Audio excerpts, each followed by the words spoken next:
अयोध्या में बन रहे भव्य राम मंदिर प्राण प्रतिष्ठा की और इसी बीच में मुख्यमंत्री योगी आदित्यनाथ ने पूरे विश्व को लेकर के एक संदेश दिया। उन्होंने कहा कि जहां जहां पर सभ्यताएं और संस्कृतियां कुचली गई हैं, अब वहां पर उनको पूरी आजादी मिलेगी। यानी कि भारत में भव्य राम मंदिर का निर्माण होना दरअसल इस बात का संकेत है कि जहां जहां पर सनातन धर्म के लोग आबाद हैं, वहां वहां पर जहां जहां संस्कृतियों को कुचला गया, सभ्यताओं को कुचला गया, अब एक दौर फिर से शुरू होगा जिसमें उन तमाम चीजों से, बंदिशों से आजादी मिलेगी। आइए आपको सुनवाते हैं मुख्यमंत्री योगी आदित्यनाथ का बयान। अयोध्या में 500 वर्षों के बाद 22 जनवरी को प्रधानमंत्री मोदी जी के कर्तव्यों से प्रोग्राम अयोध्या में अपने भव्य मंदिर में विराजमान होंगे तो देश ही नहीं, पूरी दुनिया के अंदर जहां कहीं भी सनातन धर्मावलंबी रहता है उसको तो गौरव की अनुभूति होगी ही, उसके चेहरे पर एक खुशहाली तो होगी।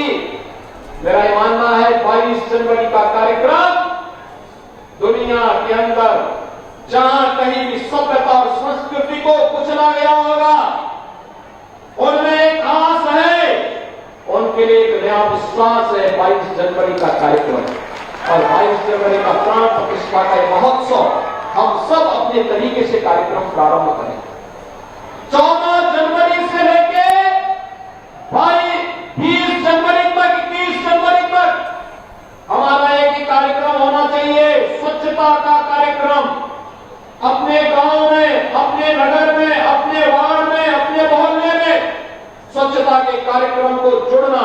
प्लास्टिक फ्री, कहीं कूड़ा कचरा नहीं होना चाहिए। जैसे दीपावली के पहले आप अपने घरों की सफाई करते हैं, अपने नगर को सफाई करिए।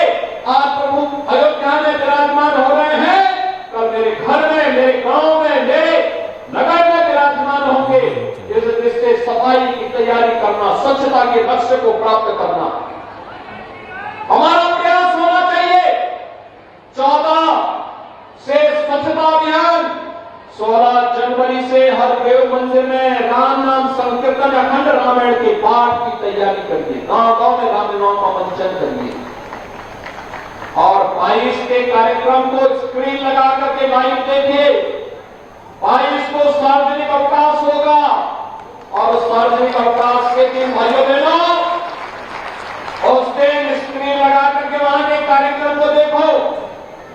उस दिन अपने अपने गांव में, अपने अपने नगर में भंडारा का आयोजन करो और सायकाल घर में भी, मंदिरों में भी, सार्वजनिक स्थानों पर भी दीपोत्सव के दीपों के माध्यम से एक बार नए भारत की नई दीपावली मना करके राष्ट्रीय पर्व के रूप में हम लोग 22 जनवरी के कार्यक्रम के साथ जुड़ेंगे तो आने वाली पीढ़ियों के लिए एक नई प्रेरणा होगी और नया भारत प्रधानमंत्री मोदी जी के नेतृत्व में अपने दम पर भारत को दुनिया की सबसे बड़ी ताकत के रूप में स्थापित करेगा। इस विश्वास के साथ आप सबको 3400 से अधिक करोड़ रुपए की इन परियोजनाओं के लिए मैं हृदय से बधाई देता हूं।